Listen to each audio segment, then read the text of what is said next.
Welcome. Hello, Nigel. Anna? We're now live on YouTube, Hilary. Thank you very much indeed. Thank you. Okay, well, we'll start the meeting. Firstly, I'd like to give apologies for William Edwards, who was due to clerk this meeting. Unfortunately, he's unwell, so I'm afraid you're going to have to put up with me standing in for him. Welcome to this virtual meeting of the members of the Hitchin Committee that's being conducted with members and officers at various locations, communicating via audio, video and online. Before the meeting starts, I'd just like to explain how proceedings will work and to confirm that members and officers are in attendance. So when I call your name, if you could just indicate your attendance to confirm that you're here and that you can hear and be heard. Councillor Albert? Yes. Councillor Judy Billing? I'm here. Councillor Claire Billing? I am here. Thank you. Councillor Bryant? Here. Councillor Clark? I can hear you. Good. Councillor Collins, I'm not sure. Hello. Oh, hello. Sorry, Sam. Councillor Dennis Harburg. Yeah. Councillor Harwood. Good evening. Councillor Hoskins. Yep, here. Councillor Hewson. Yeah. Councillor Mason. Present. Councillor Fake. I know you are here, Councillor Fake, or you were a minute ago. Okay. Looks like Yes, I'm here. Sorry, I knew you were. the buttons aren't Okay. working. We have Danny Pearson from Community Engagement. Good afternoon. Thank you. Anna Govea is doing the IT for us, and I'm Hilary Deneen. And we have members of the public, Helen Owen. Yep, I'm here. Thank you. And Glyn Doggett. Yes, I'm here. I don't think any of the other members of the public have arrived yet. Please yell if I've missed you. Nope, they haven't yet. Okay, thank you. Please note that this is not a formal meeting of the Hitchin Committee. At the request of members, this virtual meeting has been called to allow for informal discussion of ward matters and to keep members informed of local issues. The meeting has no decision-making powers. The reports presented at this meeting are for information only. Members should observe the usual guidance on conduct of remote meetings as outlined in the previous partly remote meetings protocol. And can I remind members that declarations of interest still apply, so you should declare if you have an interest in anything being discussed. Are there any questions before we go forward? Okay. So the first item of business is to elect a chair for this meeting. Please note that this is a chair for the meeting only. The chair for the year will be elected either at the next council meeting or the next meeting of this committee. So can I have nominations, please, to act as chair for today? Hilary, in the spirit of cooperation, I'll nominate Ian Albert. Thank you. Can I have a seconder? Happy to second. Thank you. And are there any other nominations? No, in that case, Councillor Albert, over to you. Thank you, Hilary, and thanks, colleagues. Welcome to this Hitchin Committee meeting. It's obviously a little bit of an unusual one because obviously we haven't formally. It's an informal meeting, as Hilary set out, but I think there's a value in the meeting, and we've got some important presentations to hear this evening. I'd like obviously to thank particularly obviously previous sort of councillors, Martin Steers-Hanscom, who didn't stand in Hitchin and stood in Letchworth during the elections, and obviously to welcome obviously those who were elected this time, and in particular as a new councillor in Hitchin, Councillor Nigel Mason. Welcome, Nigel, to this first meeting. Congratulations on your election. Are there any apologies for absence? I think we're pretty much all here. Any apologies, Hilary? Kate, other than Councillor Kate Hart. Yeah. Yeah, I think, but other than that, I think we're all here. Notification of other business, we've got none specifically advised, although there was a matter that Simon Harwood was going to pick up around the King George V. They'll pick up under sort of war matters when we get to that later in the agenda. We've got hopefully 3 presentations this evening, and the first of those is from Helen Owen from the Hitchin Youth Trust. Welcome, Helen. And over to you to sort of say a few words for the committee, and obviously there'll be an opportunity to ask any questions afterwards. But Helen, over to you. Hi, thank you for having me. I'm here to represent we've called it the Hitchin Mental Health Recovery Team, which was set up by Rotary and ourselves after joining together with various local organisations that formed the Hitchin Food Provision Team at the beginning of the pandemic. It worked really well to have 9 or so local organisations working collaboratively with the food vouchers and supermarket teams with the food banks for families that were struggling at the beginning of the pandemic. Then it sort of quickly came to light that the other need was mental health for young people. So we got together with representatives from the secondary schools in Hitchin, so the 3 secondary schools, and representatives from the 18 primary schools that are in the area, so that includes the surrounding villages, and asked them really, well, when we started in July, we asked what they thought they needed for a recovery programme starting in September, and we put together a recovery programme to support young people for this academic year that we're currently in. And at the time, of course, we had no idea we were going to go back into another lockdown, then another lockdown. So what started off as a plan for this academic year has now grown to a plan which we hope will cover the next academic year as well. We had some support programs planned for going into schools. So we got the secondary schools and the primary schools said what they thought they needed in September and what local organisations they thought could be involved. So we pulled together representatives from FAYS, GRIT, the Letchworth Centre for Healthy Living, Tarhouse Counselling, Nessie, and Hitchin Partnership. And we put together a programme sort of replying and answering to the school's requests.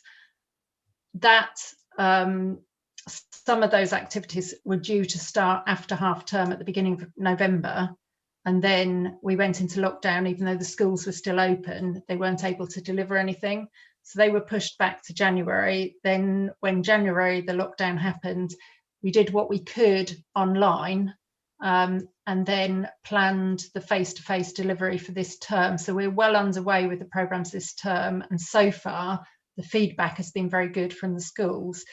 We're looking at low-level intervention to stop the serious intervention that is needed one-to-one by some of the children. And some of the feedback we've had from schools has been, well, we found it quite shocking in that the children that they would normally class as high achievers with no issues before have been suddenly come up with issues that none of the schools or the Senkos or their pastoral supports were expecting. So it's been kind of a bolt out of the blue for some of them. And what we're trying to do, and our programme is trying to do, is not do the intensive one-to-one because we just can't afford it with funding. We've been very lucky with the funding that we've got. We've had funding from Hitchin Youth Trust, from Rotary, from North Herts District Council. We had a grant. The Valiant Trust has given us a large grant. Judy Billing supported one of the online support groups that we did before Easter, that was delivered at the end of March. So we've been very lucky with the funding that we've had, but we can't, that funding, if we supported the one-to-one intensive therapy that is needed by some of them, we wouldn't have enough to cover all the children. So what we're trying to do is prevent them to getting to that stage. So working with the schools, being schools led, we're trying to collaboratively work with all the groups that are involved to provide and deliver what they have requested. We've spent so far, by the end of this term, we'll have spent 21,500, and we plan to spend next term, we've got the funds for 13,500, but then we want to carry it on into the spring and the summer, and we will need another about 17,000 to see us through the next academic year. But we've called it a recovery programme because we intend it to be a recovery programme, and we hope by the time we've finished at this academic year that we will have put them in a place where they're able to continue as they were before. But we're also hoping that the group will continue to work together, because it's been fantastic to get these organisations together and talking to each other, because they've all got their own strengths. They all cross over slightly, but they all deliver something unique. And to work to their strengths and deliver it into schools as schools are requesting is what we would like to see that going forward, to sort of, you know, play to everybody's strengths and give schools what they want. So I'm not sure if anybody has any questions, or whether I've given you a good enough overview of what we're trying to do. But that's really excellent update, and thank you, Helen, and everybody for all the work that you're doing in the community. It's really appreciated. So no, thanks for that. But yes, I'm sure there'll be some questions. Councillor Hewson, Mike. Thank you, Chair. Thanks, Helen, for coming to talk to us today. I was just wondering if you'd be able to let us know what are the main issues that you're seeing with young people these days, obviously speaking rather broadly, and then if there's any particular either differences with this area in particular, or you're seeing a higher incidence of certain issues in this area. Firstly, I need to point out I'm not an expert in the mental health field. So as part of the Youth Trust and the Rotary Club, we've been looking at the funding and supporting what the teachers have been asking for. The schools have fed back that in general, and this is a gross generalisation, they've seen an increase in eating disorders with teenage girls and emotion with teenage boys. So where they might have had some boys that absolutely fine before, they've suddenly burst into tears, or there's a drink and drugs issue with the mid-teens ages, where those children really wouldn't have dabbled before, but they've either got bored during lockdown. The parents, it's a shock to the parents, because the parents aren't used to it, because their child before was perfectly okay, went to the clubs that they normally go to, but of course they're not happening. They've had them at school, at home all day studying during lockdown. They want to go out with their friends. They go out with their friends.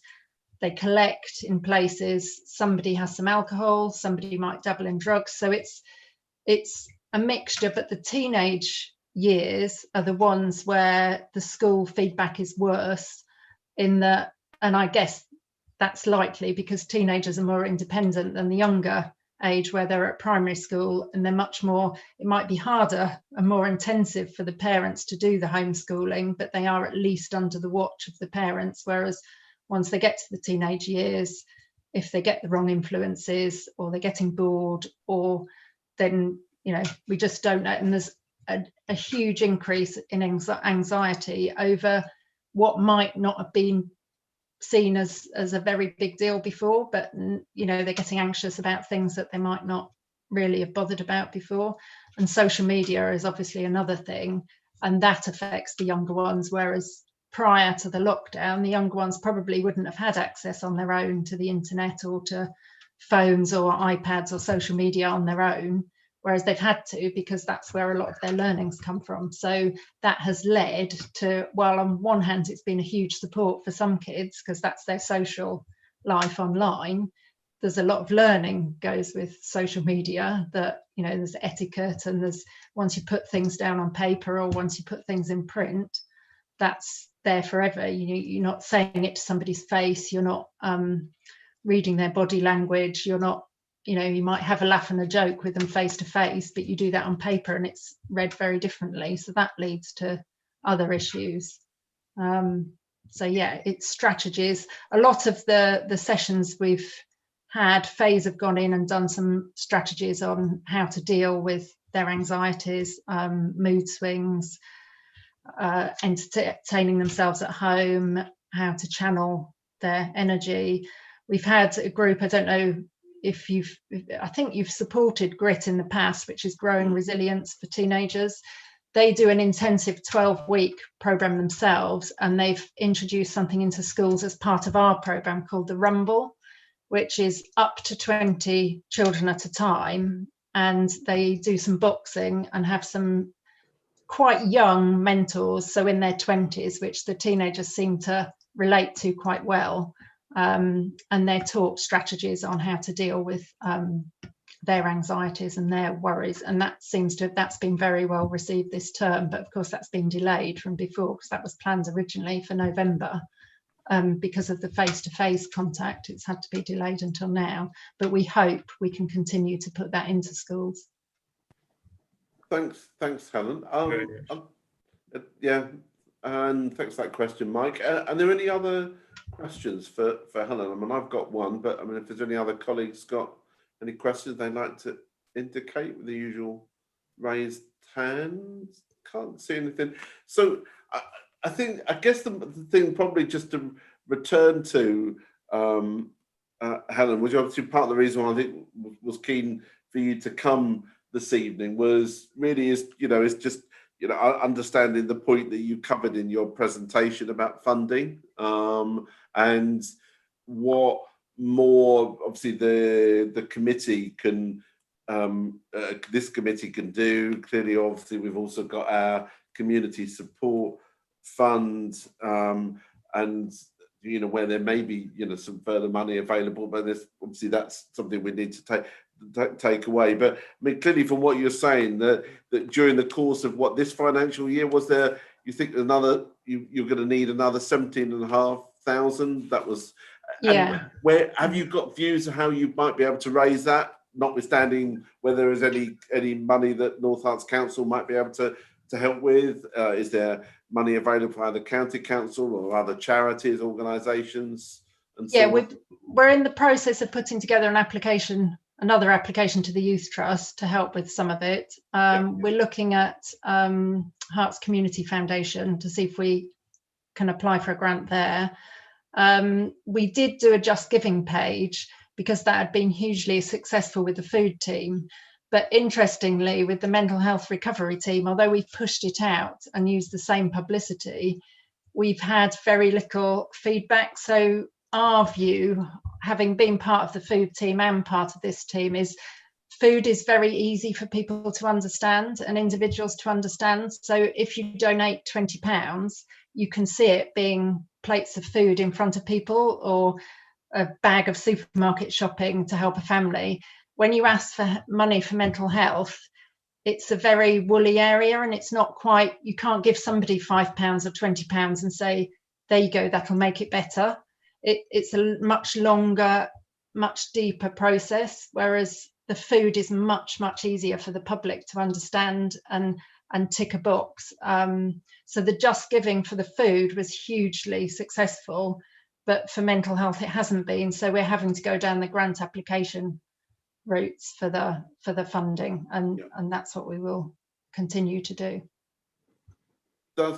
So I mean, clearly this meeting can't obviously take any sort of formal decision, and obviously we haven't got a formal request here, but I mean, are colleagues happy that we kind of sort of almost sort of refer this back to obviously the community engagement team for consideration of what other grants, if any, and I do obviously stress the brackets, if any, might be available via sort of North Herts Council, whether it's this committee or indeed other funds that the North Herts Council has, and we offered you in the last financial year. Colleagues happy for that to be sort of taken back for that sort of consideration? Judy?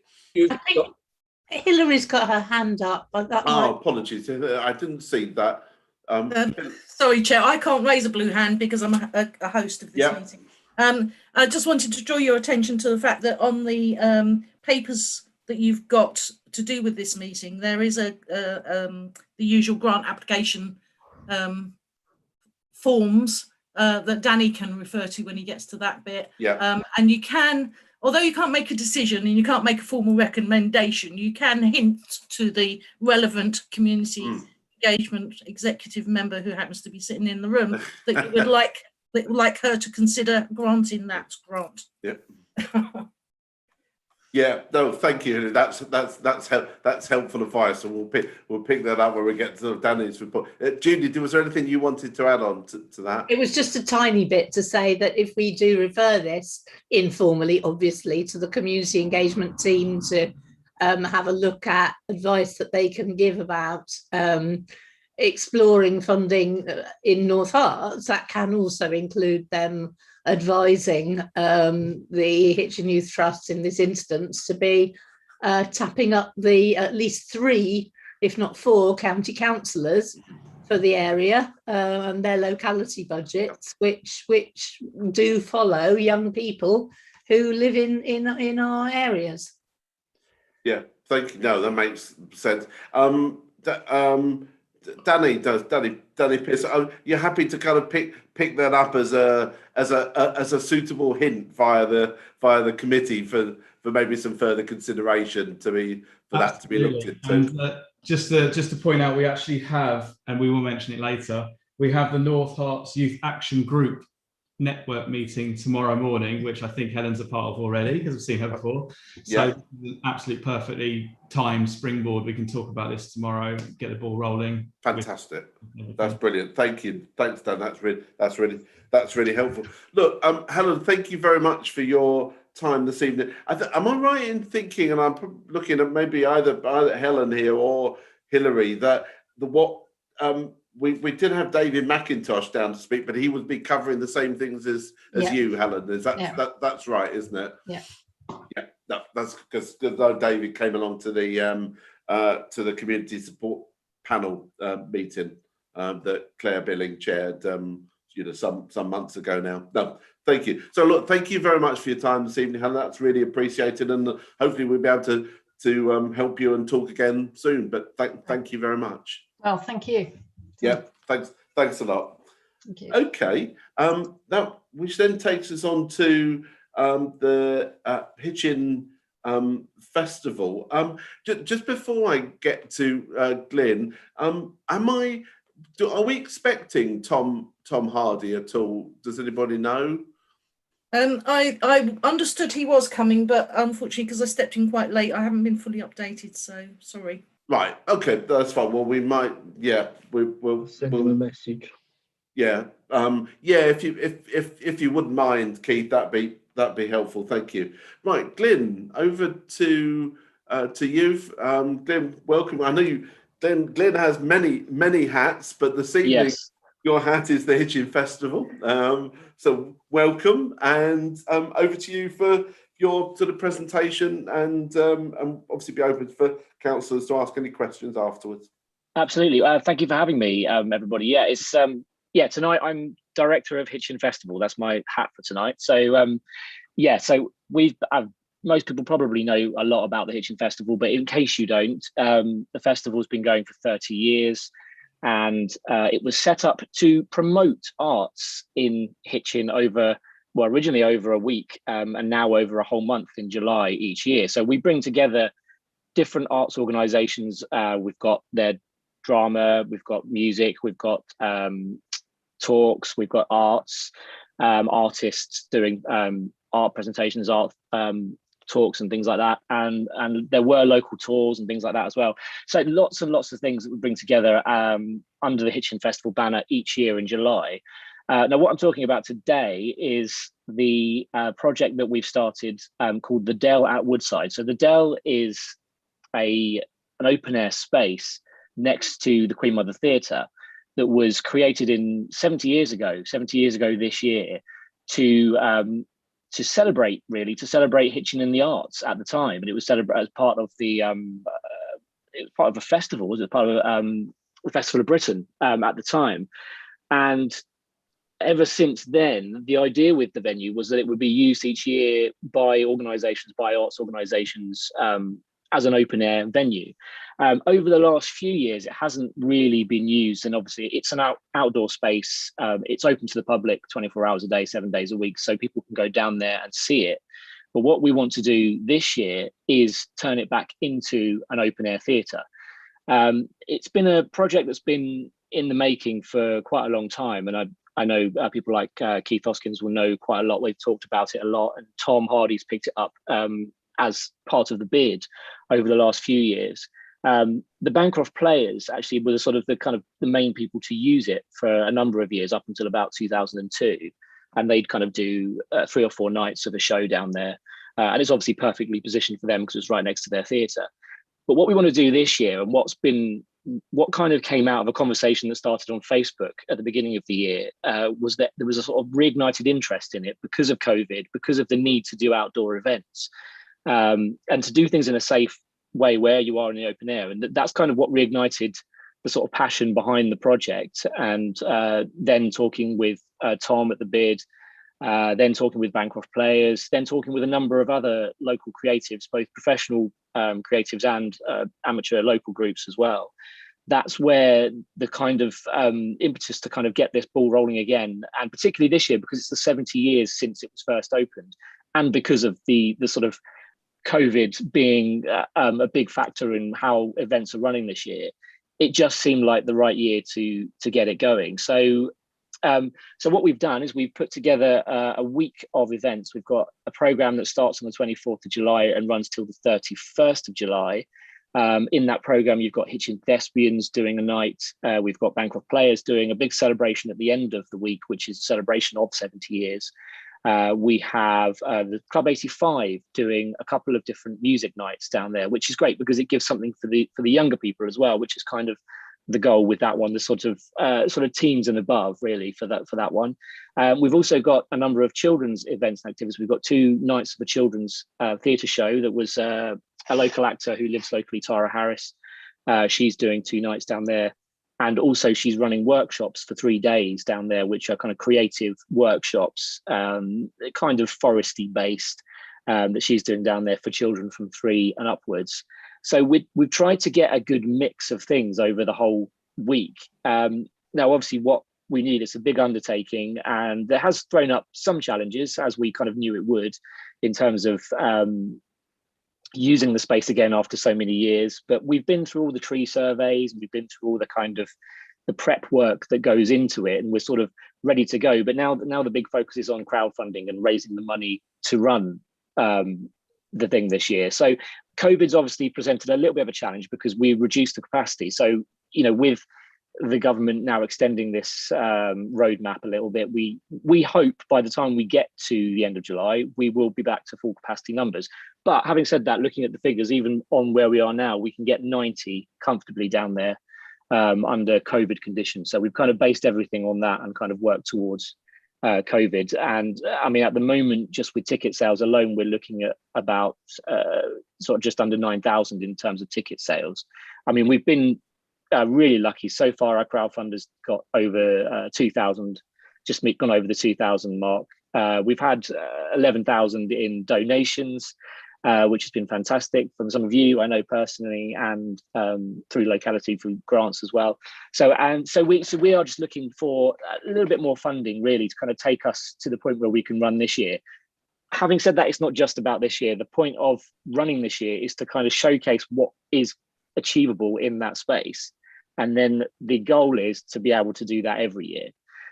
There's so many organizations, arts organizations in Hitchin, so many local groups, there's so many artists in Hitchin. I have to say, I mean, as an actor myself, there's so many local creative people that I've kind of started to link in with more through COVID than ever before. And I know we've had various other arts meetups and I've had a couple of council meetings that I've been to about the arts and kind of linking everything together. And this is kind of part of that, strengthening the arts and the links in Hitchin with events and with a venue like the Dell, which is a bit different, which is a bit more interesting than all the other venues in town. It gives us a chance to bring in lots of organizations. And as a festival, we've always tried to do that with the program of events we offer. So we've always promoted everyone else's events, but we always try to put on our own events, and this gives us a venue, a sort of empty space to fill with so many different things. And hopefully going forward over next year and beyond, we can do that even more and link with more people, link with schools locally. I'm really keen to kind of link in with schools, more businesses. The trouble again with COVID is that it's kind of limited how many people have been able to get on board this year, because many organizations still can't meet in big groups to rehearse, and there's lots of challenges. But I think they're not challenges that should get in the way. I think it's one of those things that this is the perfect year to do it for the first time. So yeah, that's what we're doing, and we're just looking for really just that little bit of extra money. But I think at the moment we're doing very well, and we're on course for a good week of events. Is that enough information? If you need any more information, let me know. I've got loads of things I could say about it. Thanks, Glenn. And I mean, obviously, we'll be open to questions, and then hopefully be able to join us for our sort of later, more sort of general discussion about sort of arts and a later agenda item. I'll take now. Probably worthwhile just sort of taking now any declarations of interest, and I think me. I know that Councillor Hoskins might want to say something. Indeed, here. Thank you. Yeah, it's a non-pecuniary. I am a director of Hitchin Festival, so which is why I'm being uncharacteristically quiet on this item. Okay, thanks Keith. That's helpful, and I think probably Hilary, that means that Keith probably shouldn't vote on the we're not making a decision. But it probably shouldn't necessarily actually indicate a view on when we come to that item, on the next agenda item on the grant. Absolutely right. And technically, Keith, you're supposed to leave the room as you have such a close association. But I'm sure you could just turn your camera off and listen in if you want. And then people can't see you trying to influence them, which is the main thing that, if that's okay. Yeah, of course. Thanks. Chair, I ought also to declare a tiny interest. Go on then. Sorry, just as a committee member for the festival, until the point we stopped having meetings at the Market Theatre, I just remembered that I was involved at that level. Again, non-pecuniary interest, just a community interest, really. Okay, so would that be probably the same then, Hilary? Would that be your view on? I don't think so. No, I don't. You don't take any part in making decisions about financing the organisation or get involved in there, do you, Judy? No, I don't think I do. In that case, I would say that you could take part. It's entirely the members' decision how they react to a declaration of interest, but I would say that you can take part. That's fine. Well, I'll leave that. We'll leave that thought with you, Judy. But thanks for that. And that brings us, I think, then to Sam Collins. Hi, Sam. Thank you, Ian. I've got some questions. I'm going to ask them anyway. But just as a sort of point of clarification, if we're doing all these financial things, I think I was the second or third person to donate to the crowdfunding of this project, and I think Ian, you're about the sixth. So I think that's probably you miscounted. I'm gonna ask my questions anyway because it's a ward sort of based thing for Highbury people, and I'm sort of asking this for my own interest, but also because I know I'm going to get asked the question, and this is to Glyn. So this is me putting it down on it because obviously I'm a big supporter of this. Firstly, is there scope for further events after this July going through the summer? I mean, I'm slightly disappointed there isn't a mostly comedy on the schedule, yes, not least for the magazine headlines. But also, I'd quite like to know the arrangements in terms of, to put it crudely, bogs and booze, and how it will work at the events. Bogs are a definite. So we're looking at toilets. In fact, we're just getting we've got a couple of quotes that have come in for portaloos of varying kinds. I mean, there's been a discussion about the level of poshness to the portaloo, but I think it's more about budget than anything else at the moment. So I just lost the earpiece. So it's just kind of working out how much, really looking at what we can afford. That's the kind of thing with the toilets. In terms of drink and for refreshments, Tom is very much looking into we've got so many local food vendors and people that do the street food monthlies and things like that we are looking at what options are worthwhile to those people. I mean, the thing that we've said quite a few times is that because the events themselves, it's very much an open air theatre. I'm calling it a theatre because it's not Rhythms of the World all day event. It's not a Priory Picnic where it's like a few hours, sort of 4, 5, 6 hours long where you set up for the night. It is a show. You're coming in to watch a 1-act or a 2-act show and then going again. So it's making it affordable, making it sort of worthwhile for those vendors to come in and to offer food. So we're kind of at the moment saying to people there will be minimum food provision, so please bring your own food and drink. So a lot of it is bring your own, but we are hoping to. We did talk to Roundtable, actually, to Hitchin Roundtable about providing a bar, but sadly, as quite rightly, they sort of said cost-wise it was too much for them to afford to run the bar sort of with minimal sort of profit. So yeah, we're looking at those things. We're definitely looking into those, but I think for this year it will be toilets because that's a necessity. I think food and drink might be a case of bring your own, with a view to perhaps a food vendor being on site, and then looking down the line at how we would sort of improve that going forward. So the only thing I'd add to that then, if people are bringing on their own tinnies and picnics, so to speak, which sounds fun, it would be nice to see, and I think it's probably something from our side that we can should be doing. I'm putting more work on Steve Jarvis's plate, but could we have some sort of recycling waste disposal on the site to support the events? Is that something that we as the committee? Absolutely. I mean, absolutely. Any help with that would be greatly appreciated. That's the it's on the list. It's on our event plan, so it's definitely on there as something to deal with. But it's actually any help with that would be greatly appreciated, especially in terms of recycling. And things like that, and I think we will be doing things like bag checking. We're putting quite a heavy emphasis on the security of the event. So knowing, as probably anyone who lives locally to the Dell knows, as I do, how it can be a challenging space at night time.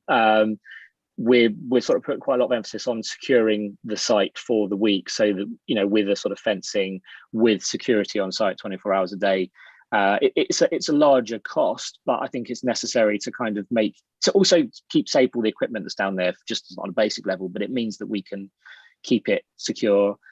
We've had a really the Rotary Hitchin Tile House Rotary Club have very kindly offered to be our sort of main marshalling team. So they will be sort of providing people to marshal throughout the week as well. So we've got we're sort of looking at that side of it quite heavily. And then the first question I asked, but the last point, just any scope for extending the events going forward through the summer? This year, it's all about cost, really, and I suppose promoting them would be kind of a case of it would definitely be up for it. It's just, I mean, personally, in terms of theatre, I know August, forgetting COVID this year, but as quite often quite a quiet month for theatre because a lot of people go away. I mean, I know with the market theatre, I know from working around the country in theatres, August seems to be almost a lot of theatres shut in August. So, mind you, I don't know. I'm up for it if the money's there. If there's money to say, because creating the space and getting that right with staging and some sound equipment with the security, there's a cost involved in that, and obviously it's just making that work longer term. And we would have liked to do mostly down there, but we'd already committed to the town hall, so otherwise we would have done mostly in there. Thanks, Sam. Thanks, Glenn, for that. Any other questions for Glenn? No, I can't see anything else. So thanks for that. Thanks for that, Glenn. Stay with us. We're going to do the community engagement report. We'll obviously cover the grant request, and then as I say, we'll obviously have that sort of wider arts and culture discussion. So thank you very much. Thank you. Over to you, Danny, for your report. Do you want to sort of clear off the grant things first? So, and then obviously that means then councillors are not uninhibited or whatever it might be at that point. Okay, let me just check then. So, basically leading on from Glenn's talk, we can talk about what is up for discussion this month. So yeah, it's the Dell project essentially. If you've had a chance to read over, they are after funding of, I'll just get the figure, excuse me. They are after a figure of 2,185. So would you like me to go over the finances for this year, Ian? Yes, yeah, please. That'd be helpful. And what's our maximum amount we can pay? Remind me. I believe the maximum is around the 2,000 figure. So we're thereabouts on this one. But again, that's a decision you guys can make, whether you want to push that up or not. Yeah. But if I tell you where we were the financial year and where we are right now. Yeah, that'd be good. Idea. So again, this is from the report. At the end of the 2020-2021 financial year, the carry forward budget was 3,465, of which 2,000 of that was and still is allocated to the Peace Garden sculpture at the Quaker House. The project is still pending further funding being secured. I did have an update from them. They are still seeking it. They've obviously had problems because of the pandemic of raising awareness, but they are still very much trying to get it off the ground. So that leaves an unallocated carry forward budget of 1,465. So the budget for this financial year, 2021-2022, is £11,000, providing a total of 12,465 to be allocated this year. So if you go forward with the grant application for the Hitchin Festival, for this meeting, they're asking for 2,185. If the members agree to recommend this award of this sum to the executive member of the community engagement, this will leave a balance of 10,280 for the remainder of this financial year. I hope that helps. Yeah. Thanks, Danny. Right, open for discussion, colleagues. On this suggested amount. Are there any hands I can see? I can't see any hands at the moment. Oh, Paul. On the basis that somebody needs to put a hand up, I put a hand up. I'm happy to donate the money. I have already, as a county councillor, I believe Judy and Dave Barnard have also given money, but I believe this, I'm happy for this as well. Okay, thanks for that. Sam? Do we need to formally propose this? It's been a while since we've had one, we've done it. But do we need to formally propose it? Yeah, Paul's proposed it, yeah. I'll second it then, in that case. Yeah, can I interrupt a second? You can. There's a comment on the chat, the Zoom, the YouTube chat, asking from Black Voice Letchworth, asking what efforts of diversity and inclusion have been made for the Hitchin Festival. I'm happy to. I'd like to clear this point because I think we're on the we're on that. I'm more than happy maybe to our sort of Glenn, if there's anything he can say specifically on that afterwards. But let's sort of touch on the grant request sort of first before we can probably come back to that. So we've got a proposal. So I think if colleagues are happy, I think the recommendation we'd like to make to the executive member is that we agree the 2,185 or indeed at least 2,000 if 2,000's our maximum. But ideally, we'd like to make the 2,185 if that was possible from the area committee funding. Hilary, do we need a formal vote on this, or should I say an informal vote on this? I think the informal bit is the point. You can't actually make any decisions, but it would be nice to get an indication. Okay, so people are in agreement. So maybe you can vote unofficially. Okay, so if you can do your usual, if you could click the usual yeses and nos for if If you could Ian. to indicate that, or indeed a raise hand for an abstention. Richard Thake. Can I just make a point, please? Yeah, go on. Well, Richard, is it to? Yeah. It's just point of. Well, it's a double point, Ian.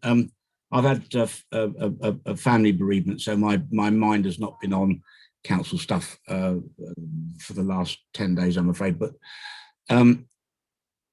if our maximum is 2,000, I'm happy to support whatever our maximum is. I haven't contributed towards this from my county council budget. So if we have a maximum and we can't legally or formally recommend the balance, I'll happily make the balance from my county council budget. Thank you. And I'm sorry to hear about your family bereavement. My condolences. And yes, thank you for that kind offer, Richard. And I think by the look of it, Hilary, is that, I think that's agreed by colleagues? Yes, you've got the maximum there. Yeah, that's fine. That's great. Okay, thank you. Thank you for that. Ian, can somebody formally, or at least Hilary or somebody, send me a note if I do need to contribute to make that up? We will sort that out. Yeah, please, Hilary, you know the circumstances, and the mind is not clear at the minute. So. No, I will sort it out. No, thank you. No, thanks for that, Richard. That's appreciated. Right, so that covers the grant request. So should we move on to the rest of your report, Danny? Obviously it's in front of us as item 7. Any particular things you'd like to and updates you'd like to give us? Yes, as you all know, please forgive me because I only started 2 months ago, but getting fully engaged in everything, which is fantastic. We have some great news to report. I know a lot of you supported the Getting Rooted, Ron's plot over at Westmill Allotments. I was able to visit there in the first couple of weeks. It's looking absolutely grand. Alethea there, obviously under restrictions, she hasn't been able to do what she would usually do, but they had loads of volunteers. They fully intend on getting schools down there again. Yeah, it's looking great. They were given a bit of money towards the huge greenhouse that's there, and that's being utilised and used well. So when the schools are allowed to go back in there, I'm sure they will. We also had something for the coronavirus support grant, which I just got involved in. It's for the African Caribbean Seniors Luncheon Club at the Westmill Centre, or was at the Westmill Centre. It hasn't been able to be there during the pandemic. Their club members needed tablets so they could communicate with families, with each other, people at the Westmill Centre. So they got the coronavirus support grant. So that's good. You know about the Quaker Meeting House. I've just updated on that they're, again, like everyone, they're slowly coming out of this hibernation, and they're going to try and get that project up and running again. The community team, I think we touched on in the town talk, Judy mentioned it. We were tasked with getting not just Hitchin creatives together, but North Herts creatives for the art and culture talk. And that was, I thought, very good. There was a local district-wide network groups there.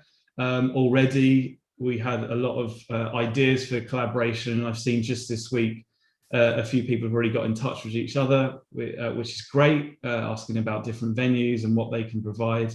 So that's done very well. And obviously the council surgery, a lot of you are involved.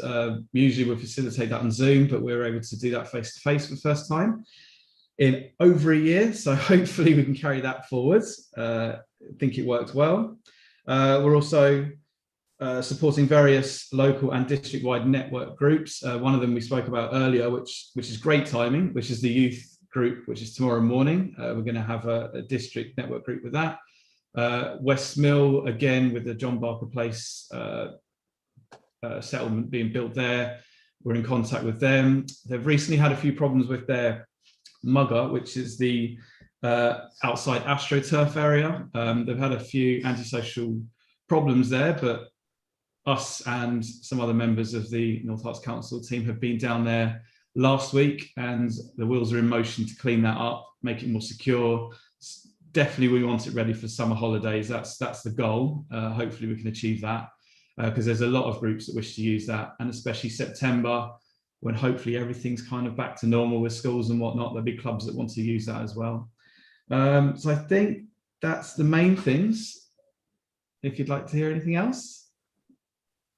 Right, open to questions for Danny, and yeah, yes, I know it feels like I've been to lots of meetings with you, but I suppose it's almost a welcome, Danny, to you as well. So, and thanks for all the work that you're doing, and I hope you're enjoying the all the things that are going on in the community engagement team. So, absolutely, yeah. Thanks for the report. Open to questions from colleagues. I can't see any hands. I had one question. Just, are you able to update us what's happening with you've mentioned in your report, the Ravadacia Community Centre? I can indeed, yes. Okay. Excellent. I emailed them this morning because we were going to give them a month, because we went down exactly a month ago to see how they're getting on. They definitely had stopped over the pandemic for quite some time. That was just because of building materials and supplies. I think we've all experienced that if we've had any builders in over the past year. So we went down, Claire and I went to go check it out. Very much in the midst of it. It was looking good. It was a building site. We've had an update this morning. They've had new panels put in, the new lighting and electrics has gone in. They say they have to put special flooring in, which is affecting the time as well, because they haven't got that. But they have invited us to go look in 4 weeks' time, where hopefully it is at a fit stage where they can start getting people in. Again, it's a bit like the Westmill AstroTurf play area. They want it kind of up and running for September, but hopefully before the summer holidays. So we've already booked in for a visit 4 weeks' time. Going to take pictures as well. So gladly share the information as and when it comes in. Thanks for that, Danny. Final call for any questions from colleagues. If not, no, that's great. Thank you. Perhaps if I could just sort of cover off the question I think that Hilary raised, the about the sort of Hitchin Festival and sort of diversity. Perhaps we could suggest to them that they take up the offer, the kind offer that Glyn has made, to perhaps to contact them directly, to contact Glyn correctly via the info@hitchinfestival.co.uk sites. It's not specifically, and I agree with Judy, it's not specifically a question for the Hitchin committee to answer, but I would suggest that if BVL want to contact Glyn, I'm sure Glyn, if that's okay with you, that you'll be pleased to talk to them. Yeah, absolutely. Yeah, brilliant.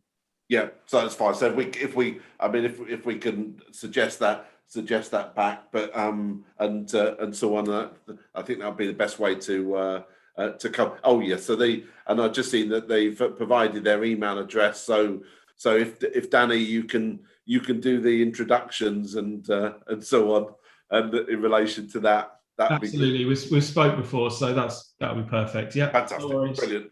Yeah, that sounds great, lovely. Thank you. Thanks for that. Right, which then takes us on to the sort of arts and culture discussion, and obviously we've touched on this quite a bit already, and indeed during the town talk session earlier on. I mean, Judy, Keith, and I had brought together a number of groups around Hitchin, working with the community engagement team, and I think we had some sort of useful meetings, and this was built on by the panel, the cabinet panel meeting. What was it, a week or two ago now, where there was a very wide-ranging discussion with groups across the whole of the district. I mean, it still feels like there's a value there, and I think there's already the lots of the people that we helped to sort of bring together are still continuing discussions, and there've been sort of offshoot groups being developed. But I think it does seem to me that, you know, obviously where we can as a council help to provide some facilitation in relation to this, or help, and clearly there are things that maybe we can do, and I know that's one of the suggestions when we talk to the local groups about what things that we can do through the council's own sort of comms and publications and so on, and working with sort of arts and culture groups, not only in Hitchin but across the wider district. But I guess really what I was keen to do here is really obviously is to building on the discussions from the Hitchin Festival is to see, you know, what further things people think that we can do. And I'd obviously be really interested to hear specifically from Glyn, who's stayed with us. Obviously Keith Hoskins obviously been involved in the Hitchin Festival, and obviously other colleagues here have been in touch with lots of groups, and indeed obviously as we know from their previous meeting, and I know Simon Harwood will be coming back to this in a later agenda item, is that you know, clearly we had in our last meeting a lot of discussion around what facilities are available for different arts and culture groups across the town, and how we can use Charnwood or other facilities that might be doable. And I can remember, I think Keith, you had an aspiration for a whole art site on the in between the theatres in Hitchin and so on. So I think there's a lot of things that that it would be good to begin to just to sort of think about, or any ideas that colleagues might have. Now perhaps I've seen got Judy's hand, and then maybe if I sort of take Judy and then maybe bring sort of Glyn in for from some early thoughts and views, but and Keith. So Judy.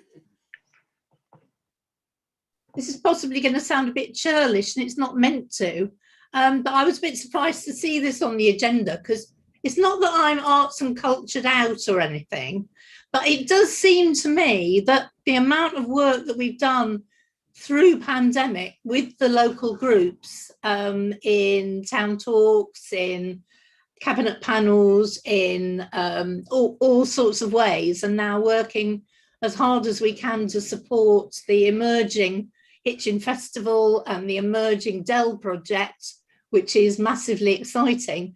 I've got a slight feeling about me at the moment of, can we just get on with it now and come back and talk about it again in August and September when we've done it? As I say, I don't want to sound churlish. And maybe it's just my own personal exhaustion with the subject, but I'm not sure I've got anything very new to add tonight. And if other people have, that's brilliant. But I just feel we're in that phase where we're doing the stuff rather than talking about it. Sure, that's a good point. Glyn, if I can bring you in there, then I've got Keith and Elizabeth after that. I have to say, actually, in a weird way, I agree with Judy, because what I was going to say to start with is, I think there's been some fantastic work over the last few months from the council with joining all the organisations together, with joining so many people together, because we've done, I mean, on a personal level, I've met so many other creatives and arts people locally that I've never met before COVID. So, I mean, there's definitely something working, definitely something going right in what you're doing at the moment.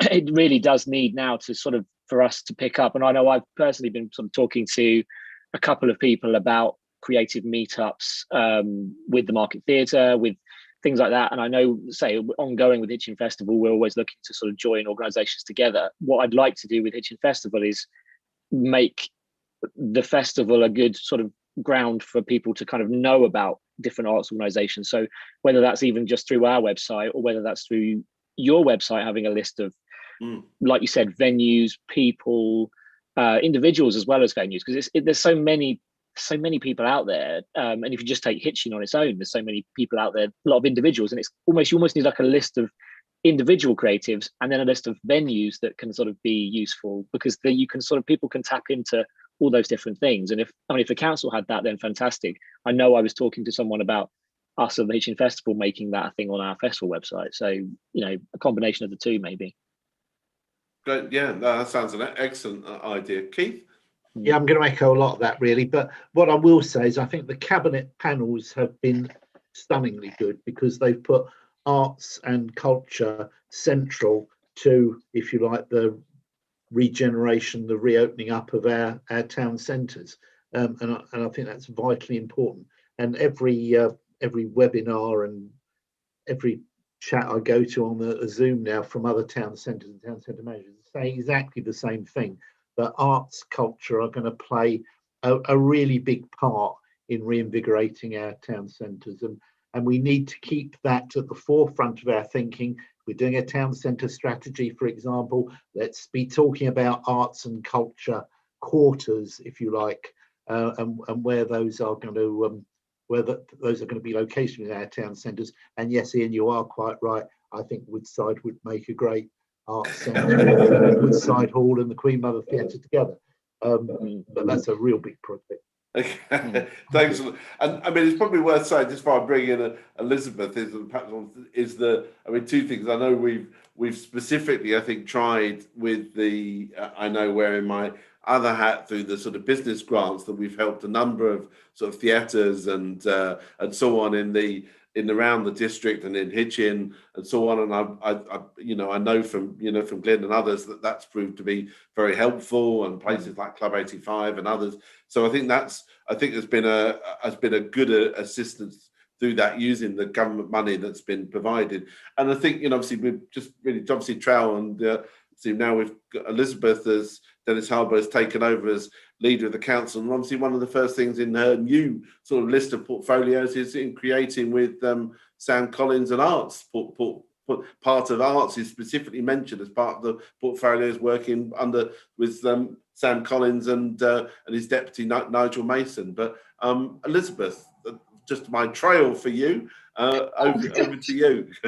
Lovely. Gosh, thank you, Ian. Isn't it boring when we all agree and when somebody trails and highlights what you're probably already going to say anyway?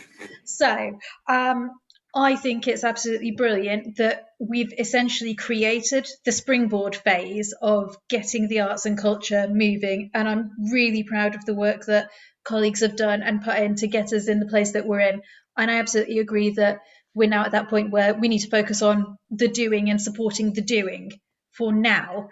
But as Keith indicated, part of the recovery and reinvigorating our town centres and essentially creating destination North Herts at a more high level strategic point for me is putting the arts and creative industries front and centre. And actually these are sort of conversations that Keith and I and Judy had previously, and expressed frustrations even before we were in administration, because what is special about North Herts? Well, actually we do have this amazing creative sector, so let's support it, let's build it, let's come up with creative ways to think about linking in perhaps with local restaurants. How do we get our residents' money spent within this district supporting our arts sector? How do we draw people into this district to spend their money in our shops, in our restaurants? Well, you create culture, you create the arts, you support those communities that already exist in those specific sectors.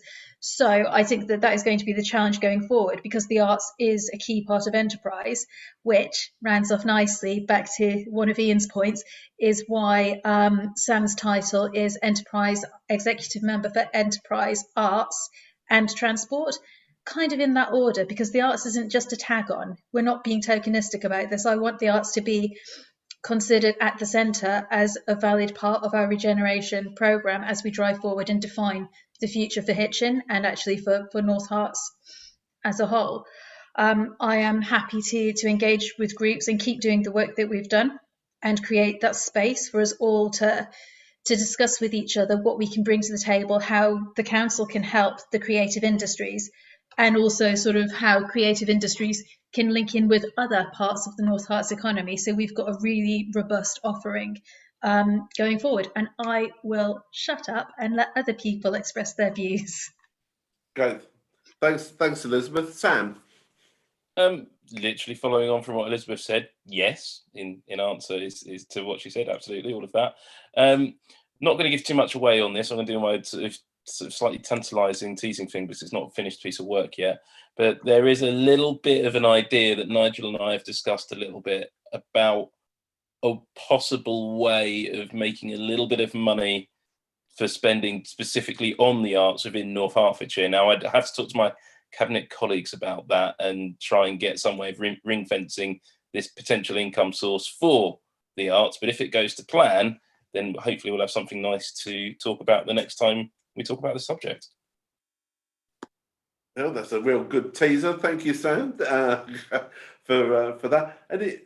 Anyone else like to come back on any of those points? I can't see any other hands. Glyn, is there anything, maybe having listened to any of that, is there any sort of other actions, before we just sort of conclude this evening that, that you'd like to see, or anything further you think we could do? And, obviously do take Judy's point, there's quite a lot, going on already.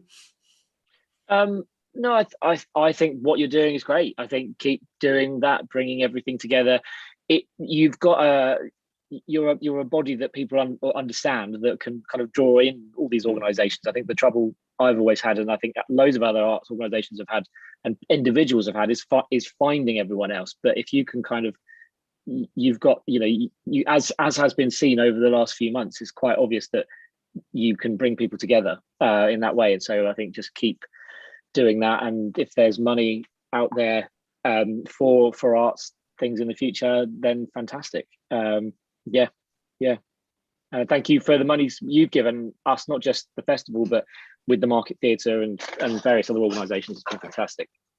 That's great. Well, thanks for that. No, thanks for that, Glenn, and really appreciate. Thanks for your time, the time this evening, and obviously, colleagues, hopefully you'll all be going along to Hitchin Festival events and so on. And as I say, I think one of the things that we talked about was, I think that we very much saw that the arts group's been, hopefully we can link together in the way, I think some of the brilliant work that Judy and Ruth Brown and the executive members and the community engagement team have done around the food provision network across the Hitchin and the district. And we very much saw that, that how we bring those organisations together very much in that same sort of way. So no, really thanks for those words, and thanks for your time this evening, Glenn. Really appreciate it, and look forward to seeing you in the next few weeks.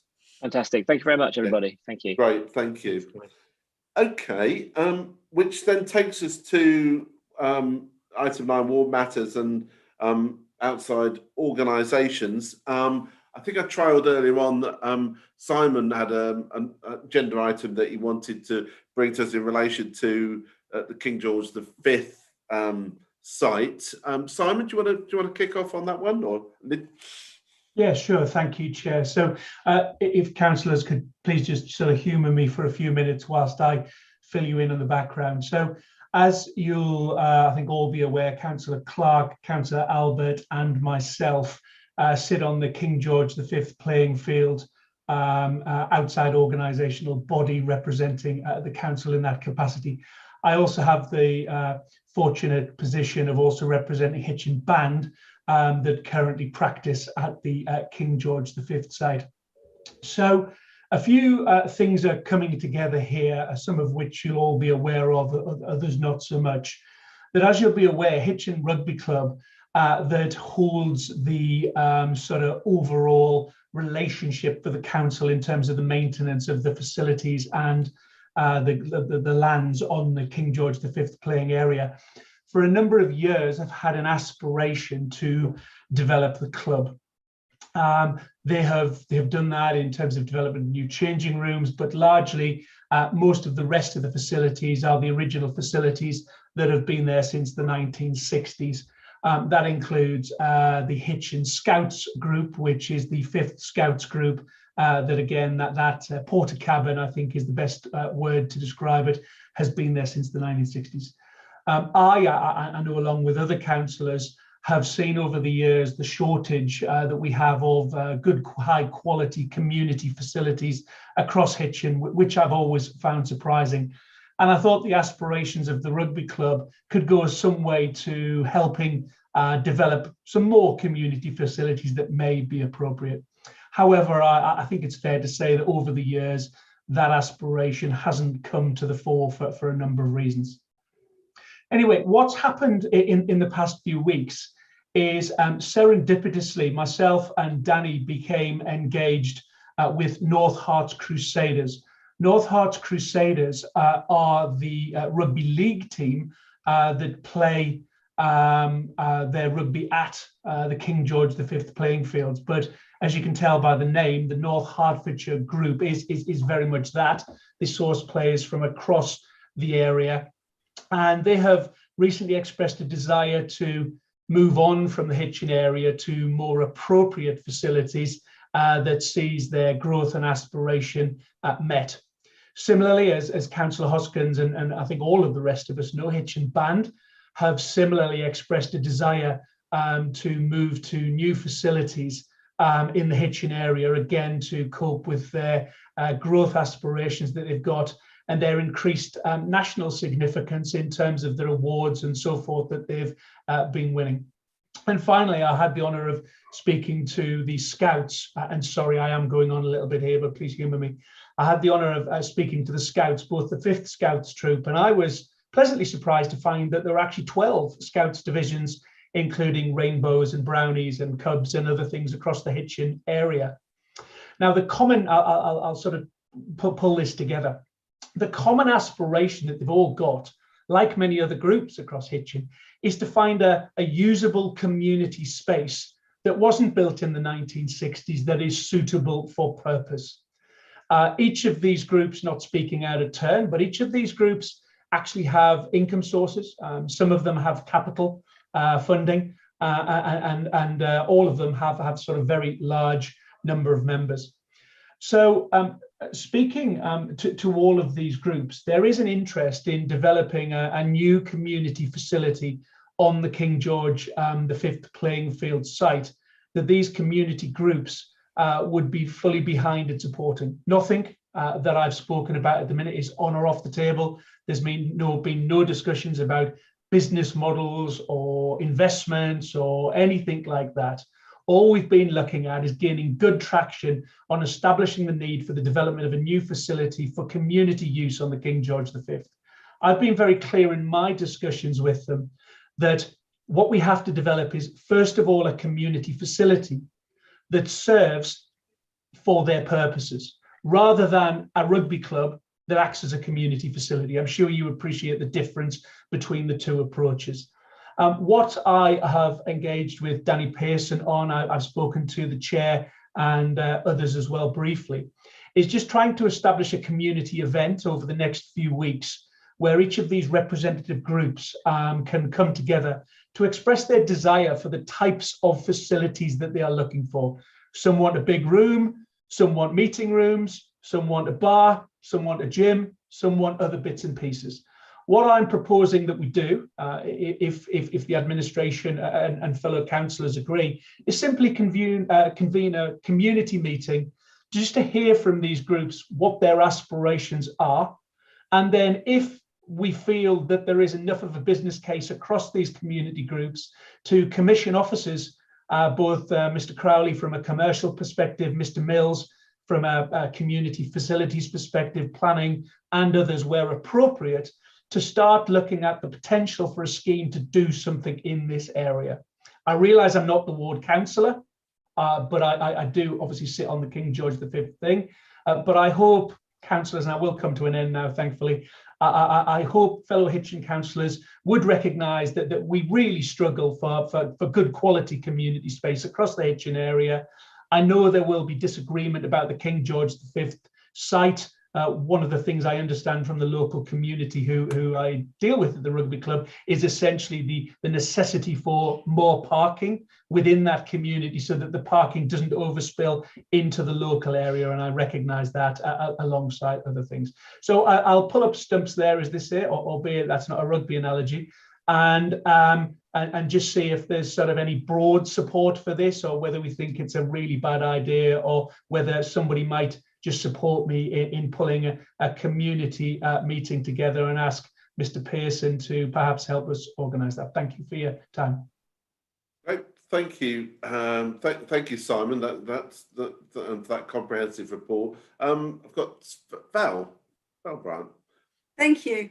Yes, I am the ward councillor for that area, I think. I think we are in need of community space. I'm not sure whether King George's is the right place, but that will tell over time. But we've got other groups as well that want this sort of space. I mean, for instance, we've had the Bridge Club, haven't we, in recent months, wanting a space using open community land. So I'm just wondering about how many community groups would be involved and how we decide that. May I respond to that, Chair? Yeah, go on, Simon.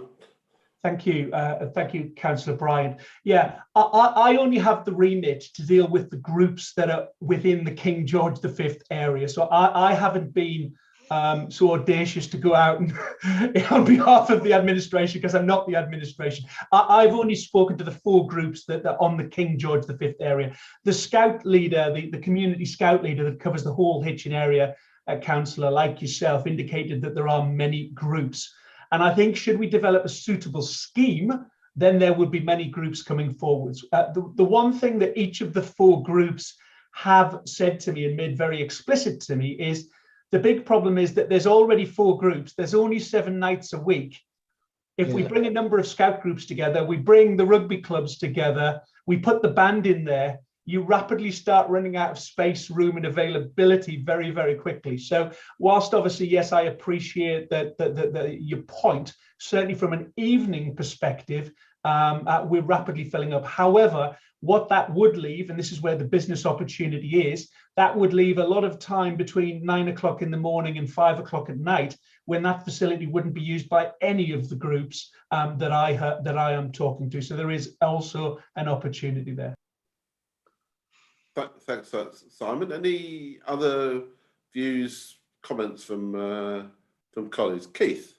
Yeah, I'll come in on this. I mean, Simon's quite right. There is a real need for some decent community facilities in the town. And I take on board also what he says about peak time. I mean, goodness me, we see this is what I call town hall syndrome. You can fill it up every night of the week, but it's a struggle to get it used during the day. But that you just have to factor that into your business plan, really. So I wouldn't hold out huge hopes for filling it up during the day, although there are some groups, of course, that would need it. I don't think it's ridiculous to look at any opportunity, whether it's King George VI, whether it's Cadwell Lane. I take what Val says, you know, we have to be careful about, don't suddenly want to build over all our open spaces with community facilities, but these are things, and even on a smaller scale, when we were talking about earlier about Bancroft Rec and providing a cafe and loos there, you know, these are all facilities that our community seem to want. So I think bringing them together and doing almost an audit of what might be required. And again, we come back to town centre regeneration, looking at areas of the town centre itself, which could perhaps facilitate meeting rooms and community usage as they redevelop. We have a unique opportunity, I think, because of the pandemic, unfortunately, to reinvent our town centres. And I think it's something that we should grab. Thanks, Keith. I mean, just to throw in my sort of 2 pence, I mean, I'm supportive of us having a look at this. I mean, I'm absolutely conscious of the sensitivities around the King George V area, the wide varieties of use and other public recreational use that there is there. And I certainly didn't realise until sort of probably a few months back about quite how many players and that the North Hearts Crusaders have got in rugby league terms, and they are really a very big club in that sense, with you know sort of several hundred members of it. I think it's 300-400 members. So I mean, it does feel like it's something that we should look at. I think it's going to be challenging for all sorts of different reasons, but I think it feels right to go away and at least do some early thinking about it while there's obviously no commitments on any side, and there was a lot of hurdles would need to be crossed to actually before we could get a facility there. But I don't think there's any doubt, as we saw at the last meeting, about the need for more facilities in and around the town. That was absolutely evident from that meeting. But so yeah, I mean, I would be certainly supportive of us supporting the idea of having a look at this and any early feasibility work of whether it might be possible. Any other comments or views? Simon, did you want to come back on that? Yeah, thanks, Chair. I've actually got a couple of other little sub points, if you may humour me. But just to clarify on the numbers, I understand there are about 800 plus at the Rugby Union Club that crosses all age groups, male, female. There are about 400 to 500 in the Rugby League Club, 100 plus sort of in connection with the band, and then several hundred in connection with the Scouts. So I think we're talking upwards of sort of 1,500, 2,000-esque type people that this facility, this King George V area does actually. That's not even counting the football players. Yeah. And if you would humour me, Chair, I've just got two very small points in connection with this. Is that okay? Yeah, go on. Yeah, actually, let me take Judy's part, and then I'll come back to you. Judy. Thank you, Chair. I'm not going to humour Mr. Harwood either, but I am certainly going to collude with his point about the huge numbers of people, particularly at weekends, using King George's for purposes of, I don't know what. They have all sorts of weird equipment, and there are hundreds and thousands of them. And you can sometimes scarcely find a tiny space to take a dog for a walk, for God's sake. So it is massively well used. And anything that we can do as a community to facilitate that, we should do. But also, I think that they are well supported and quite well heeled.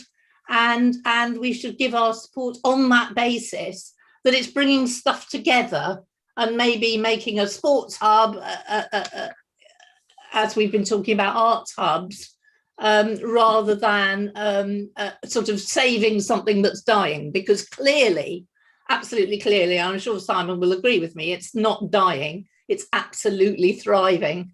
And the picnic tables are looking great. Which is actually what I wanted to talk about. Yeah. Good. Okay.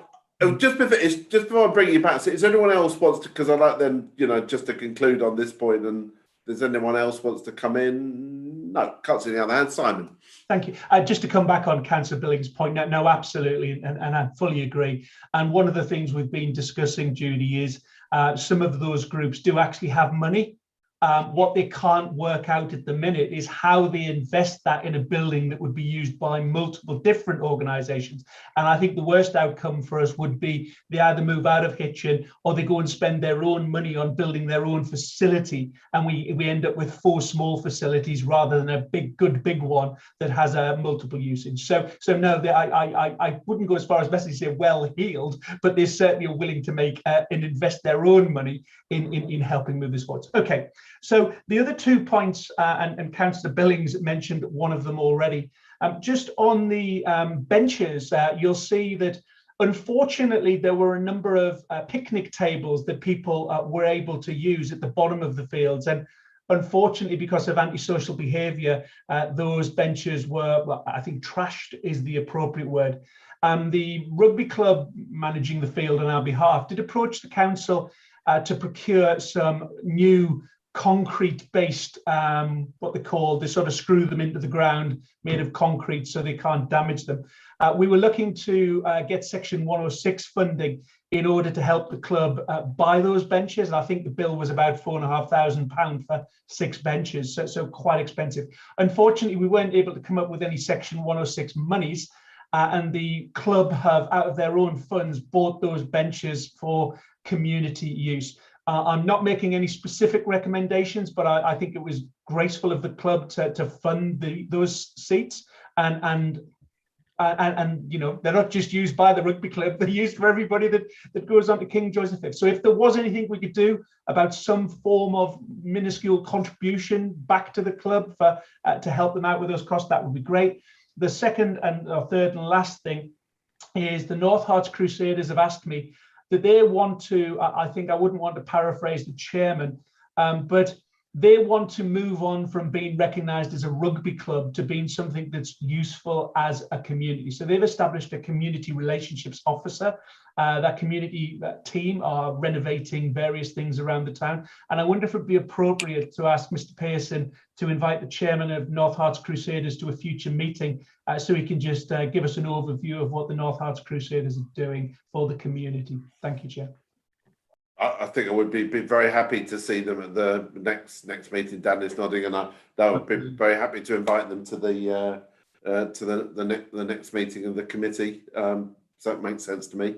Yep, that's so. I mean, the colleagues sort of broadly sort of happy that we try and sort of see where we can proceed on this. We clearly need obviously to engage with a number of sort of councillors across Hitchin and council officers and the groups concerned, but we recognise that, you know, there'll be obviously a lot of no doubt of interest about this from if we get further down the track from residents as well, clearly for all sorts of reasons, and you know there will be positives and negatives around the idea as no doubt as well. So but yeah, if our colleagues are happy that we try and proceed away on that basis, and thanks for bringing that to our attention, Simon. That's helpful. Any other ward reports? I've got a couple of things I was going to mention, but there's lots of shaking heads because it's nearly 9 o'clock, so people are now almost fed up. Can I just really formally get the committee just to, again, informally get the committee to agree that we are very supportive of the consultation that's going on around the pedestrianisation of extending the trial around the town centre, which we discussed in the previous in the town talk, and I think all councillors were happy with that. And so if we can give our support to that consultations going in to extend the trial, and I think really to take on board the point that Keith Hoskins made about wanting to be able to look more widely during that extended trial period, if it happens, about what the town centre strategy and traffic in the town more generally. But again, if colleagues are happy with that, you'll have seen a list in the last meeting of the various issues that we've got on our agenda for future meetings. And just one other thing that we have managed to pick up since there is that we've also agreed with the green space team some regular meetings on the lines of the King George V user group meetings with the Hitchin Allotments Association, and I think maybe that's an area we'll want to talk about, and maybe that Paul D, as the secretary, may want to come back with possibly a further initiative. We have supported them financially. Their scheme they have with working with local schools for an allotment plot off Old Hale Way, and that's a really good scheme that's been going on for some years now. But again, allotments are hugely popular at the moment, really post-pandemic, and with the health and well-being. So I think that's a really good initiative for the council to be, I think, having regular meetings with the Hitchin Allotments Association. That's my lot. I haven't got anything else. I can't see any other hands. Paul Clark, go on then. You're trying, Paul. Yeah, don't worry, I want to finish as well. No, it was just what are we doing about as a town about fair trade? We are meant to be a fair trade town, and what are we doing to promote it? Because I understood it was coming to this meeting, but because of the nature of the meeting, I can understand it hasn't. So it's on our list. The fair trade is on our list and it will be. I will be looking for the next meeting, and in the meantime, we'll maybe do some bit of work with with Danny, just I think really just to see what we can do in advance of the meeting as well, but around that. But yes, we'll make sure that comes to the next meeting. Thanks, Paul, for that. Okay, on that basis, thank you everyone for your time this evening. Much appreciated. Thanks, Danny, Anna, and Hilary for supporting the meeting, and we'll see you all soon. Thank you.